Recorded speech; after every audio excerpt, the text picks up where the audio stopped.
नमस्कार, स्वागत है आपका। संवाद 365 देख रहे हैं आप। आपके साथ मैं हूं दिग्विजय सिंह चौहान। आज सुबह से ही तमाम न्यूज़ चैनलों पर या फिर वेबसाइट्स पर आप यूक्रेन वर्सेस रूस के बारे में खबरें देख रहे होंगे, पढ़ रहे होंगे, सुन रहे होंगे। इसी खबर को लेकर के आपके सामने हाजिर हैं, अपडेट देंगे आपको क्या कुछ मामला चल रहा है और आज अचानक से ये खबर इतनी हाईलाइट क्यों हो रही है। दरअसल ये पूरा मामला रूस वर्सेस यूक्रेन के बीच का है। दो देशों के बीच में जंग छिड़ने वाली है, इस तरह की खबरें आप कई जगहों पर सुन रहे होंगे। दो देशों के बीच का ये मामला है, इसमें भारत का क्या रोल रहने वाला है, इस बात को लेकर भी थोड़ी सी चर्चा करेंगे। जो हमने रिसर्च की है उसको आपके सामने साझा भी करेंगे। तो रूस वर्सेस यूक्रेन के बीच में ये मामला काफी लंबे समय से चलता आ रहा है, लेकिन आज ये मामला अचानक से हाईलाइट में तब आया जब कल देर रात को रूस के जो राष्ट्रपति हैं व्लादिमीर पुतिन, उन्होंने यूक्रेन के जो ईस्टर्न यूक्रेन है यानी कि पूर्वी यूक्रेन है उसका एक हिस्सा पड़ता है जिसको डॉनबास रीजन कहा जाता है।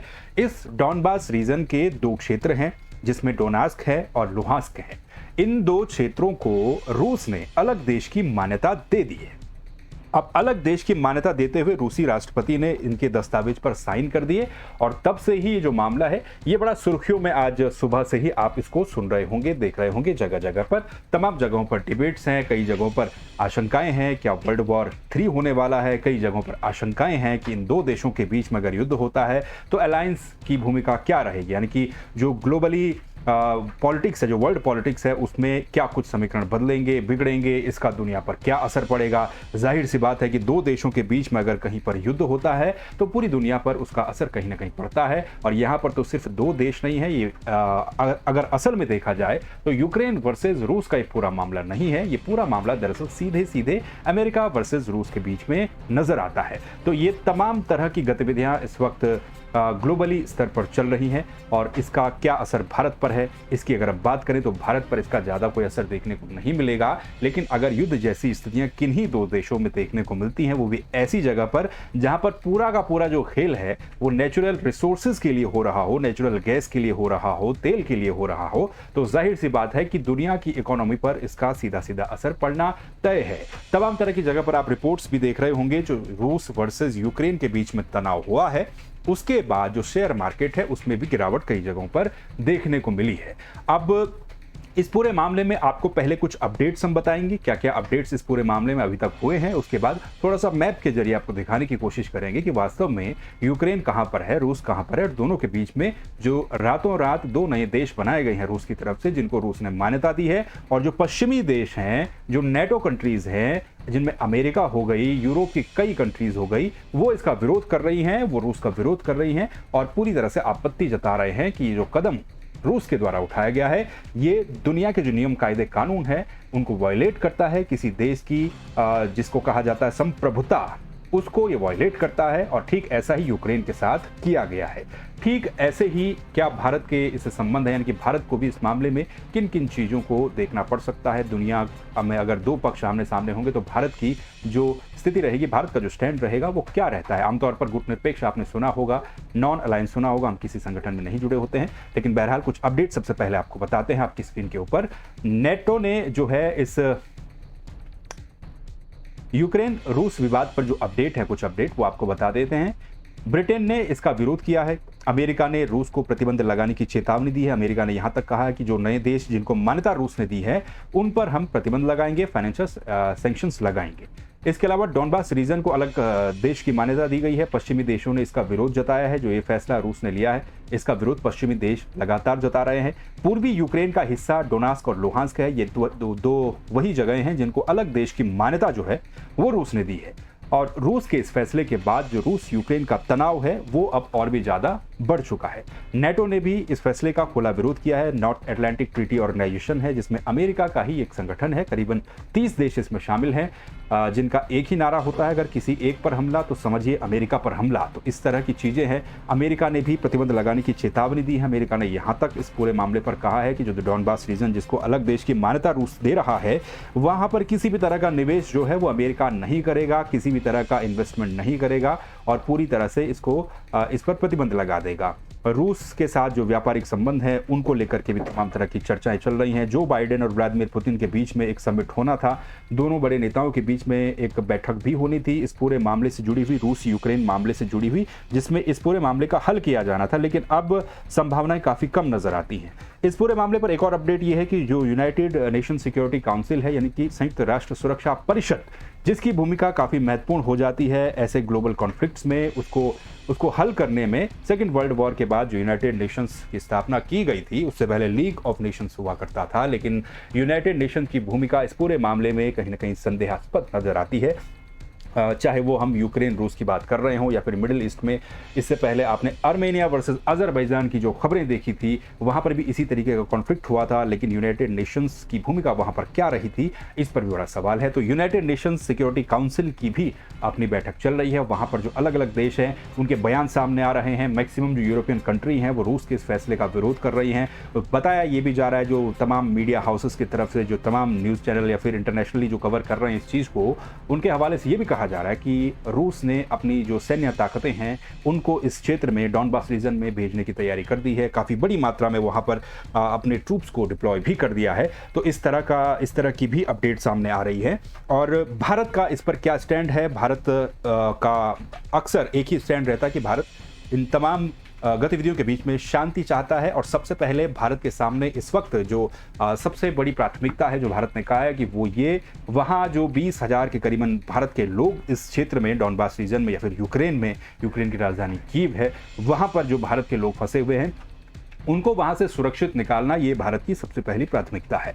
इसको लेकर के एयर इंडिया जो है वो भी अपना अभियान शुरू कर चुकी है। एयर इंडिया लगातार वहां से लोगों को एयरलिफ्ट करेगी, उनको सुरक्षित भारत वापस लेकर के आएगी। कुछ फ्लाइट्स एयर इंडिया की यूक्रेन में गई हैं, वहां से जो भारतीय, वहाँ चाहे स्टूडेंट हो या फिर कोई काम करता हो, उन लोगों को भारत सुरक्षित ले आना, ये भारत की सबसे पहली प्राथमिकता है।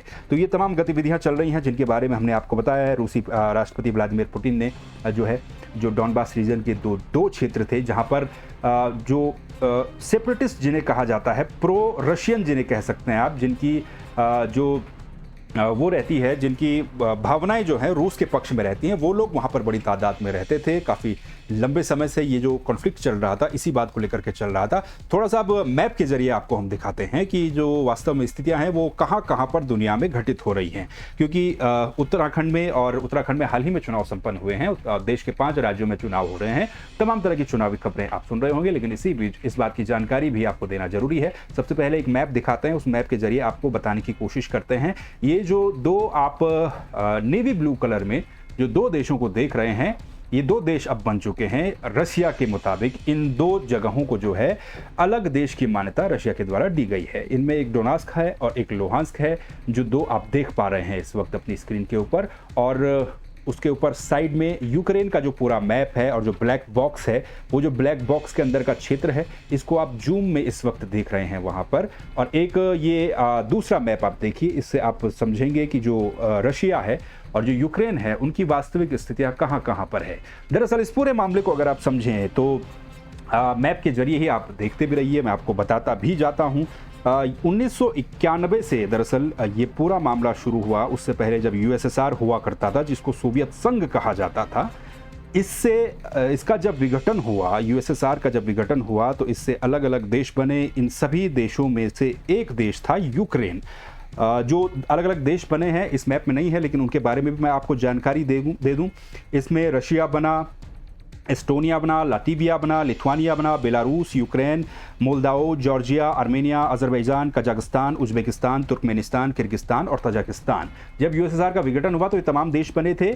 रशिया ये मानता है कि यूक्रेन जो देश बना था, इसका मूल कहीं ना कहीं रशिया से है, रूस से है, और इस देश की भूमिका महत्वपूर्ण इसलिए भी हो जाती है। जो दूसरा वाला मैप है वो अगर आपको हम दिखाएं तो ये देखिए, अब जो यूक्रेन है, यूक्रेन का जो जहाँ पर कीव है, कीव के बाद का जो पश्चिमी हिस्सा है, वो पूरा का पूरा दरअसल यूरोप में आ जाता है। अब इसके नीचे आप क्रीमिया को देख पा रहे हैं। यूक्रेन के मैप के नीचे क्रीमिया एक जगह है। ये क्रीमिया जो है यूक्रेन का पार्ट हुआ करता था, और 2014 में रूस के द्वारा इस क्रीमिया पर अपना कब्जा कर लिया गया था। उसके बाद जो ये डॉनबास रीजन है, जिस पर आजकल बहस चल रही है, विवाद चल रहा है, जिसको जो है कल रात 2 देशों की मान्यता रूस के द्वारा दी गई है। 2014 के बाद जो पूरी की पूरी लड़ाई थी वो इसी रीजन को लेकर के थी ये जो क्षेत्र है यहाँ पर लिखा भी है controlled by Russian based separatist, यानी कि जो रशियन बेस्ड सेपरेटिस्ट हैं, जो लोग चाहते हैं कि हम रशिया में विलय हो जाए, उनके द्वारा इसको कंट्रोल किया जाता था और अब इसको जो है पूरी की पूरी तरह से रशिया ने अलग कर दिया है। क्रीमिया इससे पहले 2014 में, जैसा कि मैंने आपको बताया, क्रीमिया 2014 में यहाँ से अलग कर दिया गया था। दरअसल इसके पीछे वजह यह है कि जो नेचुरल रिसोर्सेज हैं वो काफ़ी मात्रा में इन क्षेत्रों में हैं, जो आप क्रीमिया को देख पा रहे हैं। यहाँ से नीचे ब्लैक सी पड़ जाता है और यहीं से ही जो नेचुरल गैस की सप्लाई है वो, अगर आप थोड़ा सा पश्चिम में जाएं, जो पार्ट आप ग्रे क्षेत्र में देख रहे हैं, वहाँ पर जा करके यूरोप में पूरी की पूरी सप्लाई जो है नेचुरल गैस की होती है यहाँ से, और तेल की होती है, क्योंकि ये बड़ी संख्या में इस क्षेत्र में है। तो पूरी की पूरी जो वर्ल्ड इकोनॉमी है कहीं ना कहीं इस पर निर्भर करती है। हर कोई चाहता है कि इन तमाम चीज़ों पर उसका कंट्रोल हो, और इसीलिए जो यूरोपियन यूनियन को इसका फायदा होता था, क्योंकि आधा हिस्सा यूक्रेन का जो है यूरोप में पड़ता है, पश्चिमी क्षेत्र का। तो रशिया ये चाहता है कि जो प्राकृतिक संसाधन यूक्रेन के हैं उन पर सिर्फ और सिर्फ रशिया का अधिकार हो। इसीलिए 2014 में क्रीमिया को यहाँ से रशिया ने अपने कंट्रोल में ले लिया था। और अब ये डॉनबास रीजन है, जिसको आप डार्क कलर में देख पा रहे हैं, जिनको सेपरेट कर दिया गया रशिया की तरफ से, ये अब जो है 2 अलग देशों की मान्यता रशिया ने इसे दे दी है। और अब जो ये पूरा का पूरा मामला है, कहीं ना कहीं यूक्रेन की ये कोशिश रहती है कि नाटो में शामिल हुआ जाए। नाटो, जैसे कि मैंने आपको बताया, नॉर्थ अटलांटिक ट्रीटी ऑर्गेनाइजेशन है, अमेरिका का संगठन है, जिसमें कि काफ़ी सारे देश हैं। मैक्सिमम जो देश हैं यूरोपियन कंट्रीज़ हैं। ये कहा जाता है कि इनमें से किसी एक पे भी अगर हमला होता है तो माना जाता है कि अमेरिका पे हमला हुआ है, और साझा जो है जवाबी कार्रवाई यहाँ से की जाती है।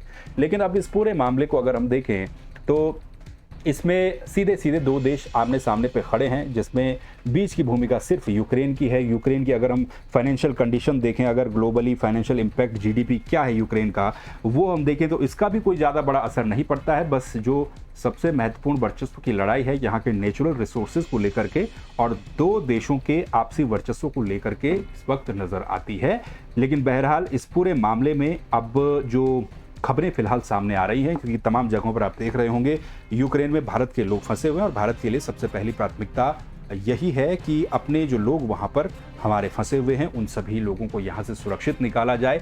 इसके लिए एयर इंडिया की तरफ से अभियान चलाया जाएगा, भारत के लोगों को यहाँ से निकालने की कोशिश की जाएगी। ऑस्ट्रेलिया जैसे देश, ब्रिटेन जैसे देश, ये सब जो हैं रूस के इस फैसले का विरोध कर रहे हैं। अमेरिका सैंक्शन लगाने तक की बात कर रहा है। ये भी कहा गया कि यूक्रेन की संप्रभुता से जो खिलवाड़ किया गया है वो ठीक नहीं है, और रूस और अमेरिका जैसी शक्तियां अगर आमने सामने आती हैं, टकराव जैसी स्थितियां होती हैं, क्योंकि अगर रूस ने इन 2 देशों को अलग देश की मान्यता दे दी है तो फिर रूस के लिए यहाँ पर बहुत ही ईजी हो जाएगा अपनी सेनाओं को डिप्लॉय करना, सेनाओं को पहुँचाना।